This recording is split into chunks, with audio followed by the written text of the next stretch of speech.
A new turn in the Mahua Moitra case. Darshan Hiranandani actually turned approver and he has confessed to using Mahua Moitra's Parliament login account sitting in Dubai. He's living in Dubai these days.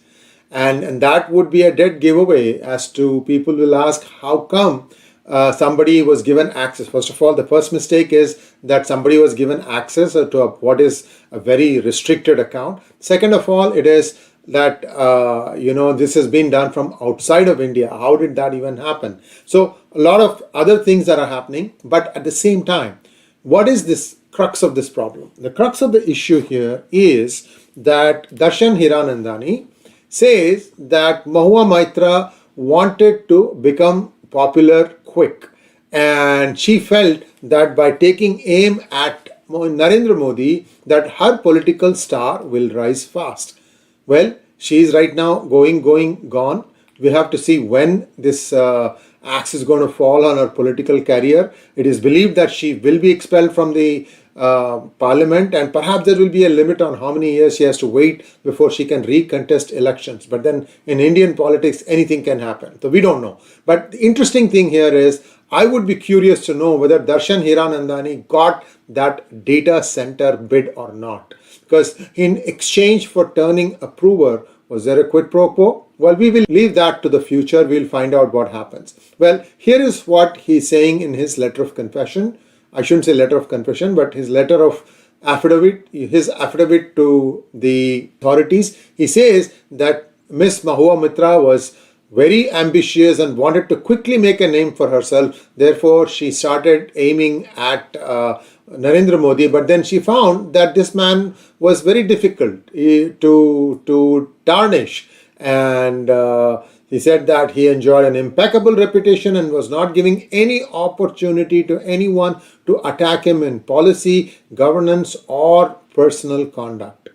Then it looks like she set her eyes on Gautam Adani, trying to equate that Adani and Modi are both from the same state, and therefore there must be some sort of a relationship between the two of them.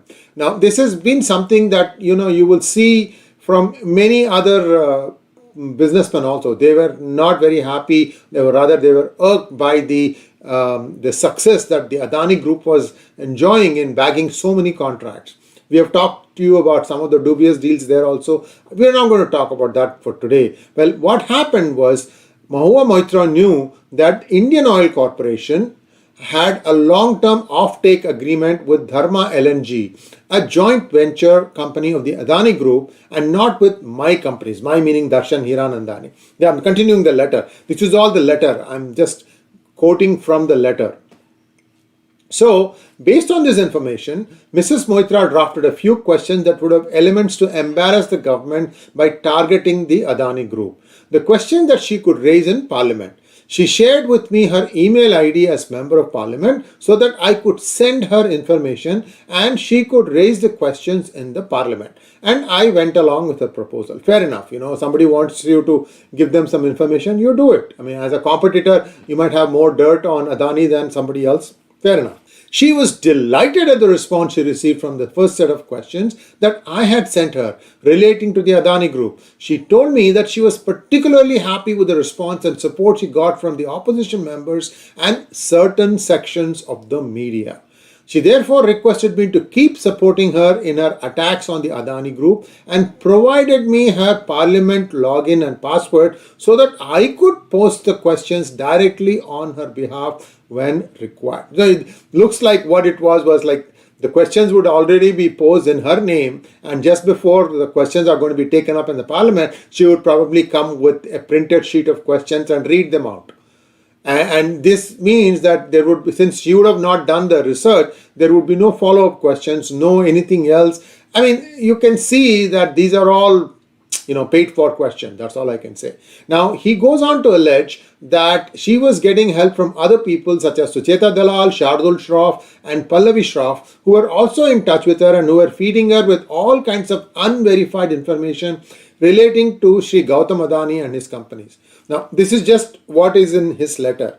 I have no idea what he is talking about, unverified information. So we'll have to wait for some time to see how this thing is going to play out. Now, he goes on to say, Ms. Moitra also had frequent interactions with international journalists from the Financial Times, the New York Times, the BBC, and also with several Indian publications. She also received unverified details from several sources, including some claiming to be former Adani Group employees. So, he's trying to give a background of where all her questions may have come from. Then he goes on to say, over a period, my friendship with Mahua Moitra grew. I also felt that through her, I would get support in other states ruled by the opposition because she bonded extremely well with other leaders of the opposition such as Sri Rahul Gandhi, Sri Shashi Tharoor and Sri Pinaki Mishra, with whom also she shared close relations.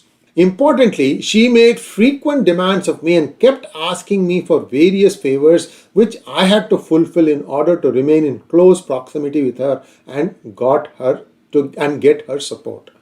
The demands that were made and favors that were asked included gifting her expensive luxury items, providing support on the renovation of her officially allotted bungalow in Delhi. This is a big scam, guys. You get this 100-year-old Lutyens bungalow and some of these people go and make it up like it was like a palace and they spend insane amounts of money, not realizing that in 5 years this will be all gone and they'll be forced to vacate the premises. But then people don't, stop doing that. It's not their money, right? Somebody else is putting all the money. So officially allotted bungalow in Delhi, travel expenses, holidays, etc. apart from providing secretarial and logistical help for our travels within India and to different parts of the world.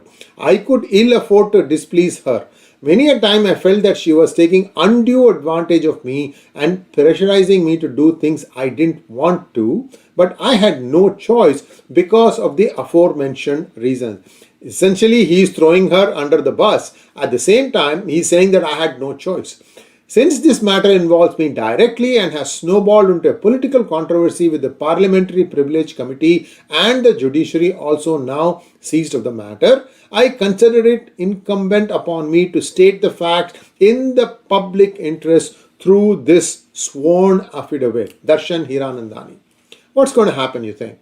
Well, first of all, these committees, if they really are intent on doing their job, will be able to do this thing in a matter of a couple of weeks, and Ms. Mahua Moitra will no longer be a member of parliament. She might even get expelled by the TMC. After all, we know that she was getting too bright, she was shining too brightly, and Madam Mamata Banerjee doesn't like anybody else to outshine her. It's true of many parties, including the ruling party. Who knows? She might get the boot from the parliament and she might also be prevented from contesting. There could be some criminal cases lodged against her, and that might be that will have to be fought out in the court. We have to wait and see how that goes. But basically what this means is that clearly in her ambition to become politically important, relevant quickly, Ms. Mahua Moitra has tread on a few toes, and I think those are now coming back to bite her. Thanks for watching. Please like, share and subscribe to our channel. Don't forget to click on the bell button for notifications. Namaskar.